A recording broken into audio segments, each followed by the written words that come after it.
Nathan Wells adjusted his data pad and glanced at the long line of refugees still waiting outside the processing center. It had been another exhausting day on Station Kepler 7, and the clock showed he had 15 minutes left in his shift. He was already thinking about the hot meal waiting in his quarters when the door slid open. A tall Vrelnathi woman entered, her violet skin pale under the harsh station lighting. 3 children followed close behind her, their small hands clutching at her worn clothing. Nathan had processed hundreds of refugees over the past 3 years, but something about the look in this woman's dark eyes made him sit up straighter. "Please, I need help," she said in heavily accented standard. Her voice shook slightly. "My name is Silvara. These are my children." Nathan gave her his professional smile, the one he'd practiced to put nervous people at ease. "Of course. Please have a seat. I'm Nathan Wells. Let's see what we can do for you." Silvara didn't sit. Instead, she stepped closer to his desk and placed a data tablet in front of him. Her hands trembled as she did so. "I need human husband. I will be good wife. I will work hard. I will cook and clean. I will obey all customs. Please." Nathan's smile froze on his face. I'm sorry, what?" "I offer myself in marriage," Silvara said quickly, as if she'd rehearsed the words many times. "These are my children. Prin is 12 solar years. Lissa is 9 years. Torek is 5 years. They are polite. They are quiet. They will not make trouble. I have degree in botanical engineering. I have no disease. I am healthy. I can learn human ways. Please, I need husband now." The oldest girl, Prin, stared at the floor with her arms crossed tightly over her chest. Her cheeks had turned a darker shade of violet.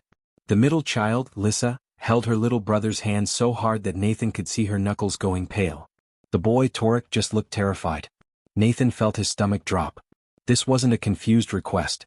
This was pure desperation dressed up as a business proposal. "Miss Silvara," he said gently, "please sit down. All of you. Let me get you some water and then we'll talk about what's really going on here." Silvara's eyes filled with tears, but she didn't let them fall. She guided her children to the chairs across from Nathan's desk and sat down stiffly, her back straight as a rod.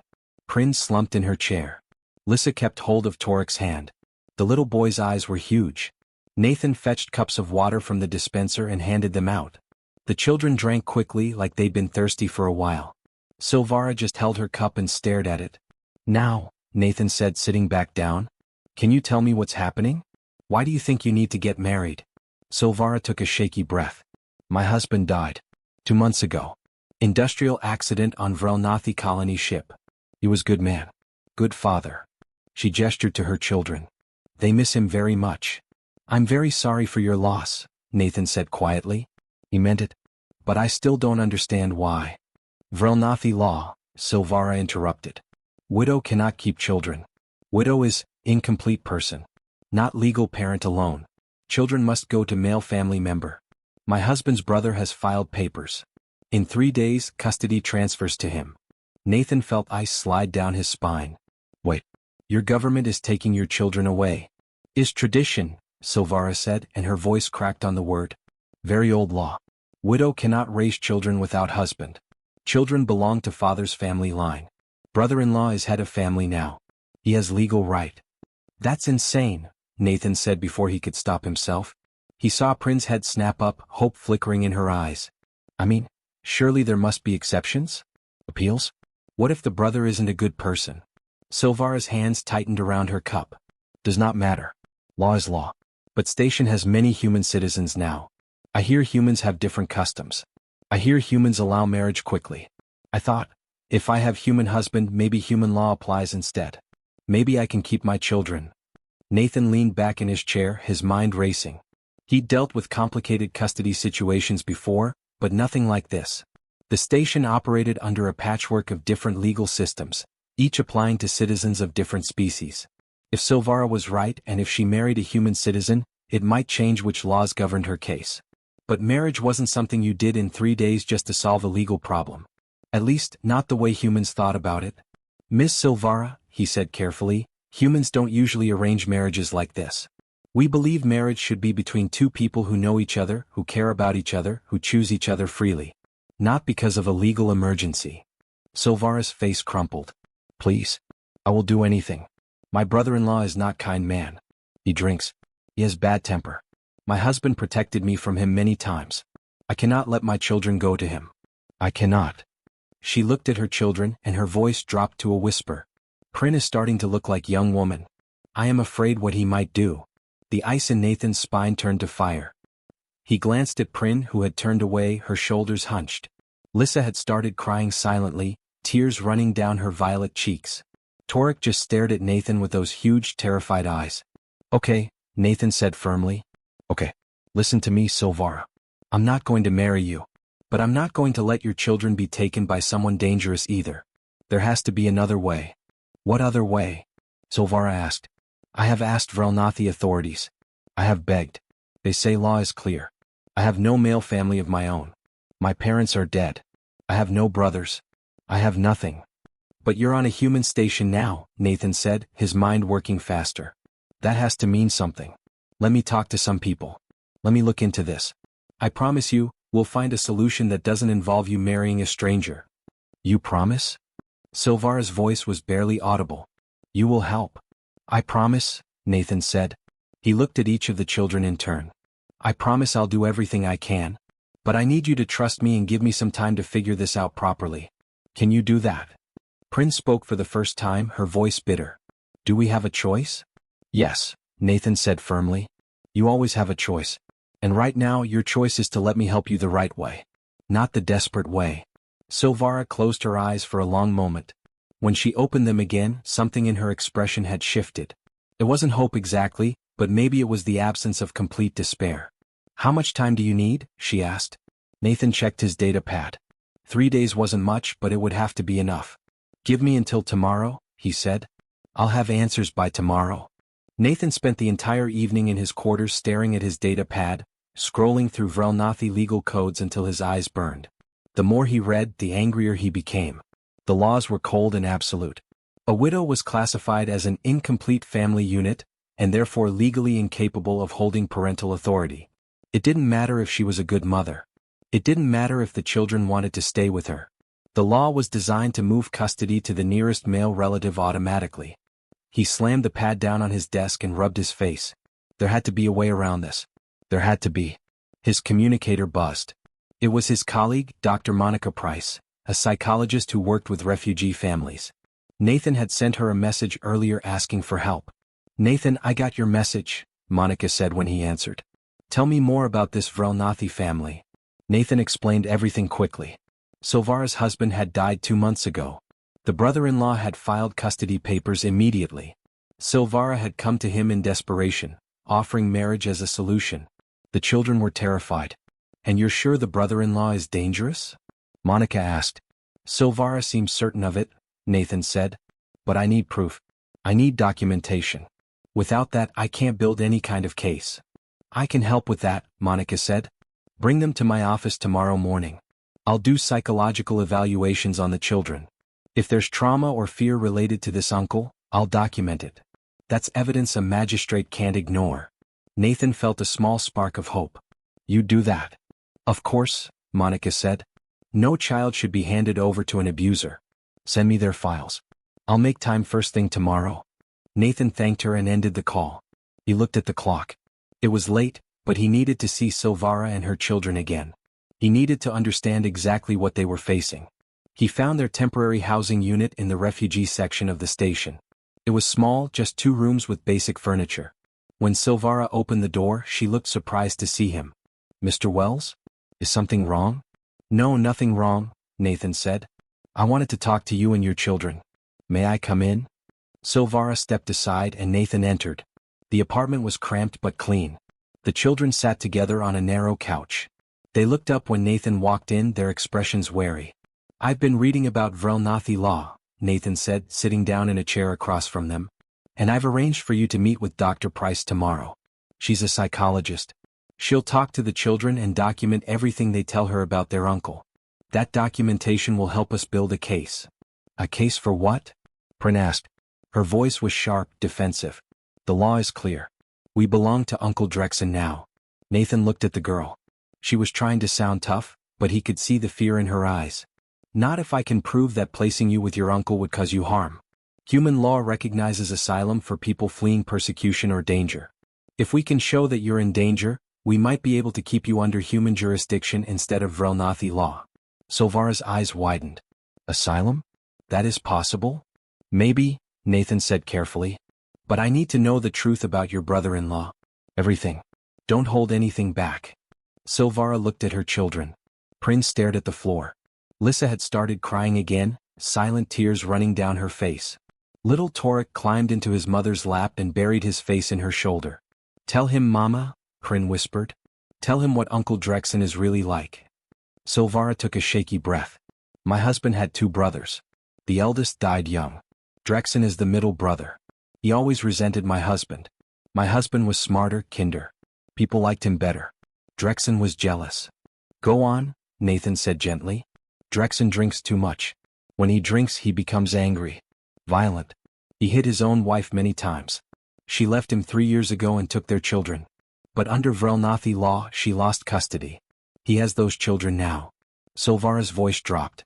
I hear they are not happy. I hear they are afraid all the time. Nathan felt sick. And no one does anything about it? Is family matter? Silvara said quietly. Vrelnathi government does not interfere in family matters. Father has absolute authority over children. That's barbaric, Nathan said. He saw Prin nod slightly, agreeing with him. When my husband was alive he kept Drexen away from us, Silvara continued. He told Drexen never to come near our family. Drexen hated him for that. When my husband died, Drexen came to the funeral. He looked at me and smiled. He said, everything that was his is mine now. He looked at my daughters when he said it. Nathan's hands clenched into fists. Did he threaten you directly? Not in words, Silvara said. But I know what he meant. Prin is 12. In 2 more years she will be old enough for marriage contract under Vrelnathi law. I think Drexen wants to arrange profitable marriage for her. Sell her to highest bidder. Prin made a small choked sound. Nathan looked at her and saw that she was shaking. That's not going to happen, Nathan said firmly. I won't let it happen. How will you stop it? Prin asked, her voice breaking. You're just one human. Drexen has lawyers. He has money. He has the entire Vrelnathi legal system on his side. What can you do? More than you think, Nathan said. He looked at Silvara. Has Drexen contacted you since you came to the station? Yes, Silvara said. He sends messages every day. He says the children must be prepared to leave in 3 days. He says if I resist, he will have me arrested for kidnapping. Can you show me those messages? Silvara pulled up her communicator and showed Nathan the message history. He read through them quickly, his anger growing with each one. Drexen's messages were cold and threatening. In one, he told Silvara that she was nothing without a husband. In another, he said the children would learn proper discipline under his roof. In the most recent message, he'd written something that made Nathan's blood run cold. Tell Prin to prepare herself. She's almost a woman now. Time she learned what that means. Nathan looked up at Silvara. Can I make copies of these? Yes, take them all, Silvara said. But will it matter? He has broken no law. He is just claiming what Vrelnathi tradition says is his. It matters, Nathan said, because these messages show intent to harm. They show that he views your daughters as property, not people. A human magistrate will see that. Lissa spoke up for the first time, her voice tiny. Will we really have to go with him? Nathan looked at the little girl's tear-stained face. He looked at Torek, silent and scared in his mother's arms. He looked at Prin, trying so hard to be brave. No, he said. You won't. I'm going to make sure of it. How? Prin asked again. How can you promise that? Nathan stood up and looked at all of them. Because the station has human law too. And human law says that children belong with parents who love them and keep them safe. Tomorrow we'll start building the case. Dr. Price will document everything. I'll get copies of Drexen's history, his violence, everything. We'll show the magistrate that sending you to him isn't justice. It's cruelty. Silvara stood up, still holding Torek. And if the magistrate says no? If Vrelnathi law is stronger? Nathan met her eyes. Then we'll find another way. But we're not giving up. Not now. Not ever. Dr. Monica Price spent 2 hours with Silvara's children the next morning. Nathan waited outside her office, pacing back and forth across the corridor. When the door finally opened, Monica gestured for him to come inside. Silvara and the children were gone. I sent them back to their quarters, Monica said, sitting down at her desk. Her expression was grim. Nathan, this is worse than I thought. Tell me, Nathan said, taking a seat. Monica pulled up her report on her data pad. All 3 children show signs of acute anxiety and trauma. Torek barely spoke during the entire session. When I asked about Uncle Drexen, he started rocking back and forth. Lissa couldn't stop crying. And Prin. Monica paused. Prin told me that the last time Drexen visited their home, he cornered her in a hallway and told her she was going to be beautiful soon. She was 10 years old. Nathan felt rage burn in his chest. That's predatory behavior. Yes, it is, Monica said. And I've documented all of it. I also did some research into Drexen's background. He has 2 children from his previous marriage. I managed to contact a social worker on the Vrelnathi homeworld. Off the record, she told me those children are terrified of him. One of them tried to run away twice. But Vrelnathi law gave her no power to intervene. So we have evidence, Nathan said. We have proof he's dangerous. We have enough to file an asylum petition, Monica agreed. But Nathan, you need to understand what you're up against. Vrelnathi Administrator Quellon is already aware of this case. He's very traditional. He believes in the old ways. He's not going to let a human interfere without a fight. Let him fight, Nathan said. I'll fight harder. Monica looked at him carefully. This matters to you. More than just another case. Nathan thought about Prin's bitter voice asking what one human could do. He thought about Torek's terrified silence. He thought about Silvara's desperate offer to become a stranger's wife just to protect her children. Every case matters, he said quietly.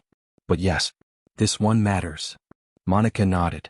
Then let's file the petition. I'll submit my psychological evaluation. You gather the rest of the evidence. We'll request an emergency hearing. Nathan spent the rest of the day building the case. He compiled Drexen's message history. He gathered Monica's report. He found records of complaints filed against Drexen by his ex-wife, all of which had been dismissed by Vrelnathi authorities. He wrote a detailed petition explaining why Silvara and her children qualified for asylum under human law. By evening, everything was ready. Nathan submitted the petition to the station's legal office and requested an emergency hearing. The response came back within an hour. The hearing was scheduled for the next morning. Nathan went to tell Silvara. When she opened the door, he could see she hadn't slept. Her eyes were red and swollen. The hearing is tomorrow, Nathan said. 9 in the morning. We'll present our case to Magistrate Laura Foster. She's fair. She'll listen. And if she says no? Silvara asked. Then we appeal, Nathan said. But let's take this one step at a time. The next morning, Nathan arrived at the hearing room early.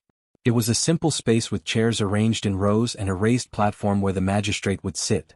Monica was already there reviewing her notes. Silvara arrived a few minutes later with her 3 children. They all wore clean clothes, but Nathan could see the fear in their faces. Stay calm, Nathan told them. Just tell the truth. That's all you need to do. The door opened again and Administrator Quellon walked in. He was a tall Vrelnathi male with dark blue skin and cold eyes. 2 lawyers followed him, carrying data pads. Quellon looked at Silvara with obvious contempt, then turned to Nathan. This is inappropriate interference, Mr. Wells, Quellon said. You are meddling in matters you do not understand. I understand perfectly, Nathan said. A mother is trying to protect her children from an abusive relative. That's something any human would understand. Abuse? Quellon's voice was icy. You insult a respected member of Vrelnathi society with baseless accusations. Drexen has every legal right to custody of these children. This asylum petition is nothing but an attempt to undermine Vrelnathi sovereignty. It's an attempt to protect children, Nathan shot back. Something your laws apparently don't care about. Before Quellon could respond, Magistrate Foster entered the room. Everyone stood. She was a middle-aged woman with sharp eyes and gray hair pulled back in a tight bun. She sat down at the platform and gestured for everyone else to sit as well. I've reviewed the petition, Foster said. Mr. Wells, you're claiming that these children face persecution if returned to Vrelnathi custody. That's a serious allegation. I'll need substantial evidence. Nathan stood up. We have substantial evidence, Your Honor. Dr. Monica Price has conducted psychological evaluations showing acute trauma in all 3 children related to their uncle. We have message records showing threatening and predatory language from the uncle. We have documented history of violence and abuse from his previous marriage. Those records are from Vrelnathi internal matters, Quellon interrupted. They are not admissible in a human court. They're evidence of character, Nathan said. They show a pattern of behavior. Foster held up her hand. I'll decide what's admissible.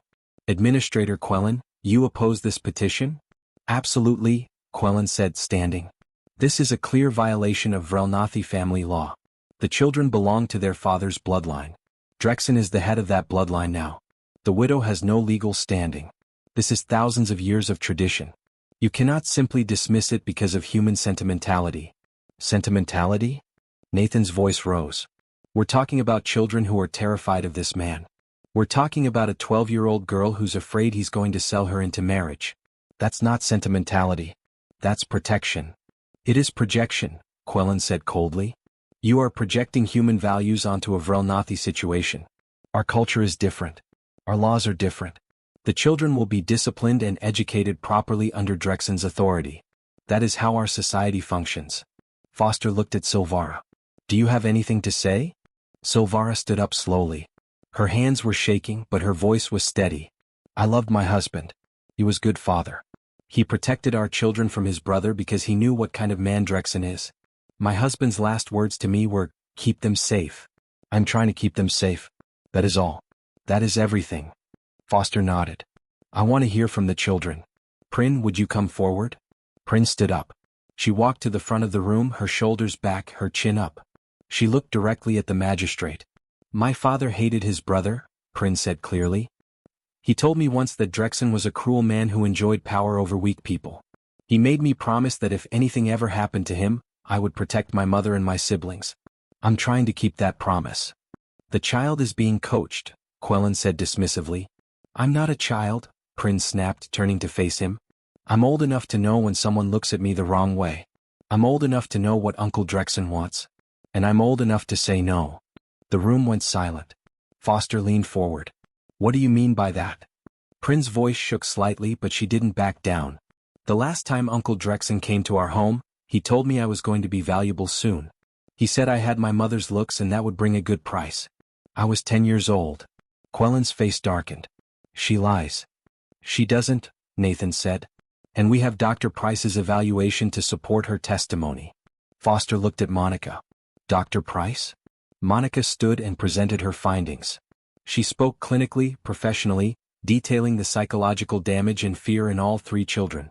She explained that Torek had regressed developmentally since his father's death. She described Lissa's anxiety attacks. She repeated what Prin had told her in private session. When Monica finished, Foster was quiet for a long moment. Then she looked at Quellon.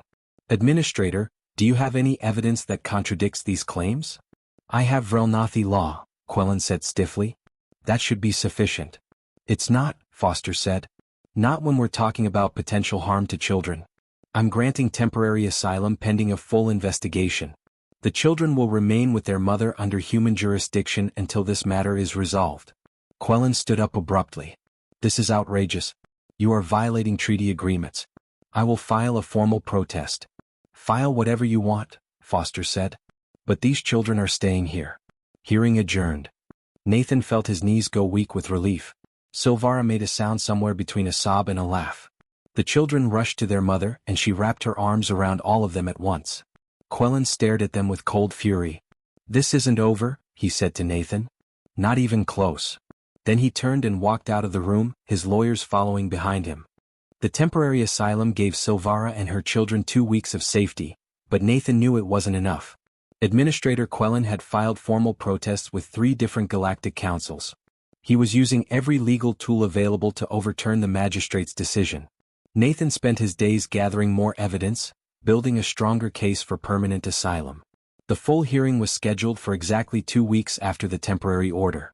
Nathan barely slept in the days leading up to it. He reviewed every document, every statement, every piece of evidence. Monica helped him prepare questions for the children. They practiced what to say, how to stay calm, how to tell the truth without breaking down. On the morning of the hearing, Nathan met Silvara and her children outside the courtroom. Silvara looked exhausted but determined. Prin stood close to her mother, one arm around Lissa. Torek held his mother's hand tightly, his small face pale. Are you ready? Nathan asked them. No, Prin said honestly. But we'll do it anyway. The courtroom was more crowded this time. Several Vrelnathi observers sat in the back rows, along with human station residents who had heard about the case. News traveled fast on a space station and people were taking sides. Nathan could feel the weight of all those eyes watching as they entered. Magistrate Foster was already seated. Administrator Quellon sat at the opposing table with his lawyers. He looked confident, almost smug. Nathan felt a flicker of worry. Quellon looked like someone who knew he was going to win. "We're here to determine permanent asylum status for Silvara and her 3 children," Foster began. "Administrator Quellon, you may present your argument first." Quellon stood, smoothing his formal robes. "Thank you, Magistrate. I will be brief because the facts are simple. Vrelnathi family law has existed for over 3,000 years.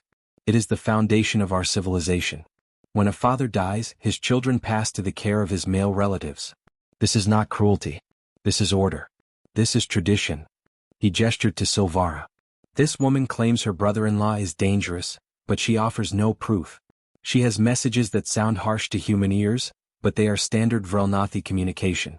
She has complaints from a previous marriage, but those were investigated and dismissed by proper authorities. She has the opinion of a human psychologist who doesn't understand our culture." Quellon's voice grew stronger. "What we have here is cultural imperialism. Humans imposing their values on another species. You believe children should stay with their mothers? Fine. That is your belief. But Vrelnathi believe children need strong male guidance. Children need discipline. Children need to understand their place in the family structure. A widow cannot provide these things." He looked directly at Foster. "If you grant this asylum, you set a dangerous precedent. You tell every Vrelnathi widow on this station that she can ignore our laws by running to human courts. You destroy the fabric of our society. Is that what you want?" Quellon sat down. Several of the Vrelnathi observers nodded in agreement. Nathan felt his stomach tighten. It was a good argument and Quellon had delivered it well. Foster looked at Nathan. "Mr. Wells, your response?" Nathan stood up. His hands were sweating but he kept his voice steady. "Administrator Quellon is right about one thing. This case is about values. But it's not about imposing human values on Vrelnathi people. It's about protecting children from harm. That's not a human value. That's a universal value." He walked to the center of the room. "Quellon says tradition is important. But tradition doesn't excuse abuse. Tradition doesn't justify putting children in danger. Every culture has the right to its own customs, but no culture has the right to hurt children." Nathan pulled up a holographic display showing Drexen's message history. "These aren't just harsh words. They're threats. Tell Prin to prepare herself. She's almost a woman now. Time she learned what that means. That's not standard communication. That's predatory behavior." He showed another message. "The children will learn proper discipline under my roof." Drexen's own children from his previous marriage tried to run away from him twice. That's documented. That's fact. What kind of discipline makes children so desperate they try to escape?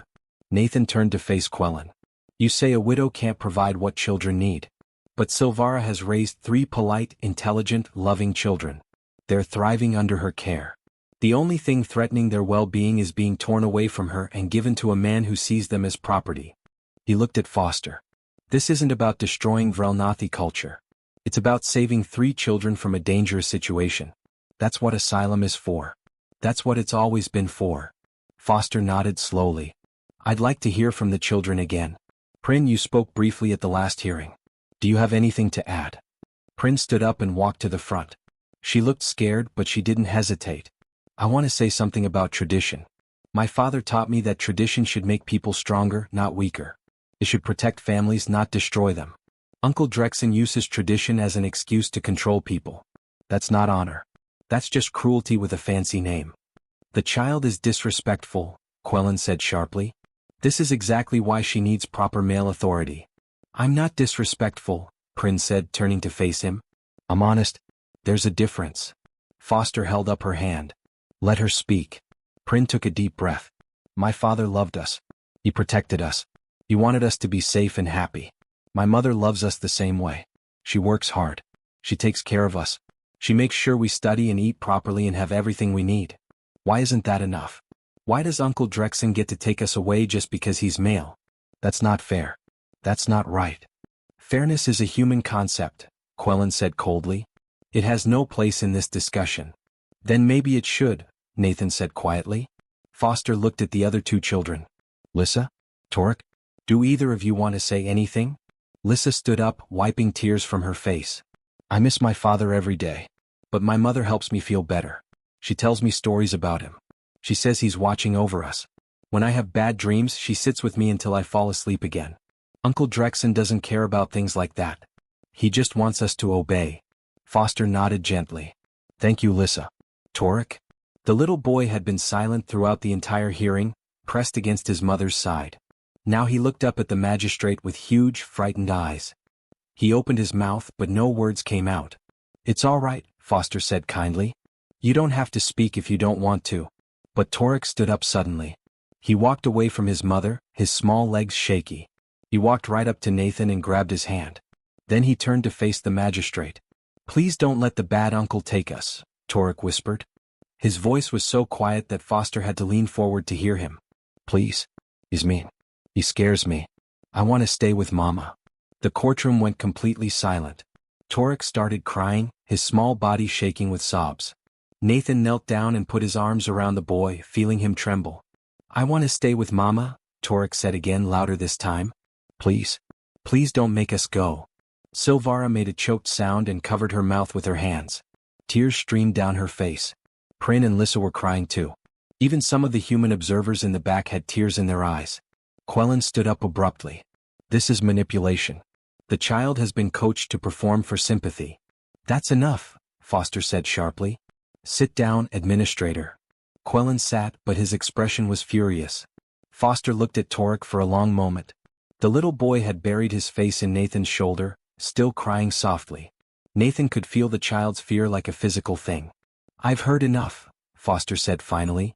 The evidence is clear. These children have a strong, healthy bond with their mother. They are terrified of their uncle. Whether that fear is justified by Vrelnathi standards or human standards doesn't matter. The fear itself is real. The harm would be real. She looked at Quellon. Administrator, I understand your concerns about tradition and cultural sovereignty.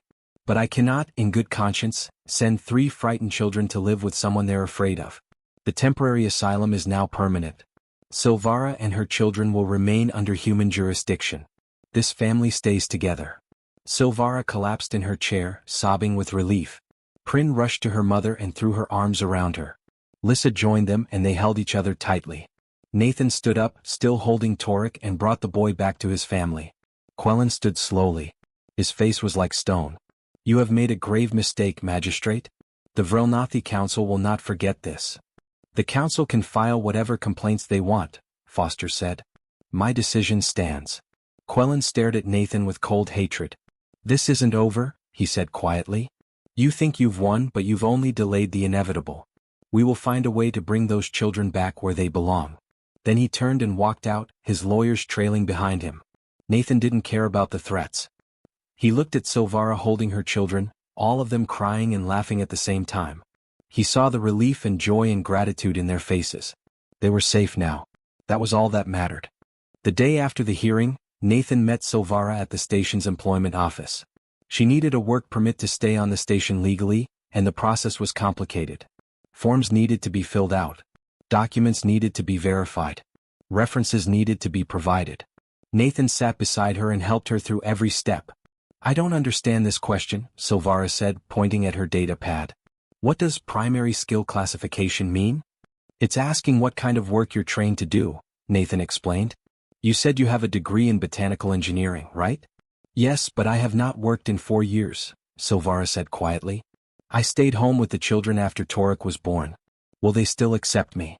They will, Nathan assured her. The station's hydroponics department is always looking for qualified people. I already talked to the supervisor. She's willing to interview you. Silvara looked at him with surprise. You talked to someone for me? Why would you do that? Because I want to help, Nathan said simply. That's what friends do. The word seemed to confuse her. Friends? But I have not paid you anything. I have not done anything for you. How can we be friends? Nathan realized how different their cultures really were. In Vrelnathi society, everything was transactional. Every favor required repayment. Every relationship had clear terms. The idea of helping someone just because it was right seemed foreign to her. Humans don't keep score like that, Nathan said gently. When we help someone, we don't expect payment. We just do it because we care. Silvara stared at him for a long moment. Then she looked down at her hands. I do not understand your people yet, but I am grateful. Over the next few weeks, Nathan helped Silvara navigate the complex system of living on a human station. He took her to the hydroponics department for her interview. He helped her find better housing in a family section of the station, a place with 3 bedrooms and a small living area. He showed her where the schools were and helped her enroll the children. The children adjusted faster than their mother did. Prin threw herself into her studies with fierce determination. She told Nathan she wanted to be a lawyer someday so she could help other people who faced unfair laws. Lissa made friends quickly and joined a music class where she learned to play an instrument called a synthesizer. Even Torek started talking more, his silence gradually melting away in the safety of their new life. Silvara got the job in hydroponics. She started working part-time, caring for the plants that helped provide food and oxygen for the station. Nathan visited her there one afternoon and found her kneeling beside a row of vegetables, her hands in the soil, a peaceful expression on her face. "This is good work," she told him. "It reminds me of home. Before everything became complicated." "I'm glad," Nathan said. "You seem happy." "I am learning to be happy again," Silvara said. She stood up and brushed dirt from her hands. "Nathan, I need to talk to you about something." "What is it?" Silvara hesitated. "When I first came to you, I offered myself in marriage. I was desperate. I thought that was the only way to save my children. But now I understand that was wrong." "You weren't wrong," Nathan said. "You were scared. There's a difference."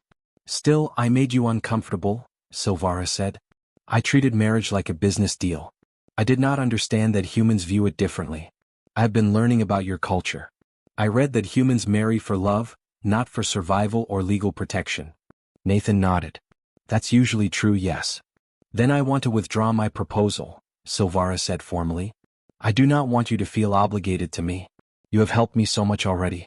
I cannot ask for more." "You're not asking for more," Nathan said. "And I never felt obligated. I helped because I wanted to." Silvara smiled slightly. "That is what I am beginning to understand about humans. You do things because you want to, not because you must. It is strange to me but also beautiful. Does that mean we can be friends?" Nathan asked. "Real friends without any obligations or expectations?" "I would like that very much," Silvara said quietly. "If you truly mean it." "I mean it," Nathan said. Months passed. Nathan became a regular presence in their lives. He came to dinner once a week, sitting at their small table and eating Silvara's cooking while the children told him about school. He helped Prin with her homework when she struggled with human history. He taught Torek how to play simple card games. He listened to Lissa practice her synthesizer, even when the notes were shaky and uncertain.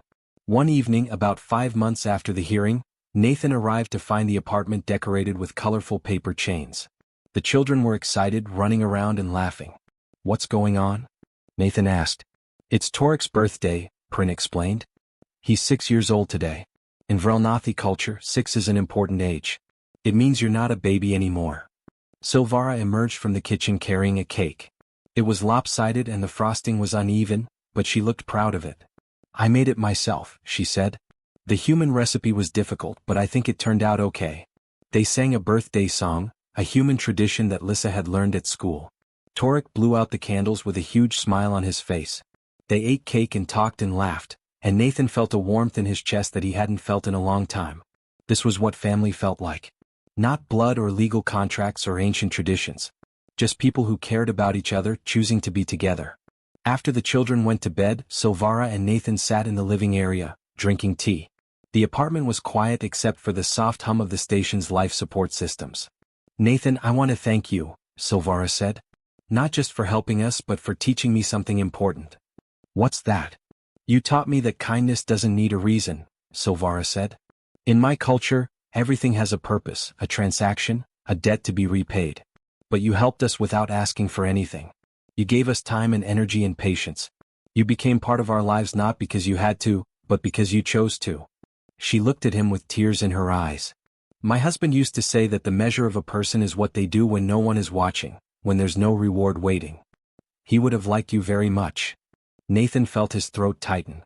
"I wish I could have met him." "He would have called you brother," Silvara said. "That is the highest honor in Vrelnathi culture. To call someone brother means you trust them with your family, your life, your most precious things." "I'm honored," Nathan said quietly. "My children love you," Silvara continued. Torek talks about you constantly. Lissa wants to show you everything she learns. Prin asks your opinion about her future. You have become family to us, even though we share no blood. You've become family to me too, Nathan admitted. I look forward to these dinners all week. I think about you all and wonder how you're doing. When Prin got that high grade on her test, I felt proud like she was my own daughter.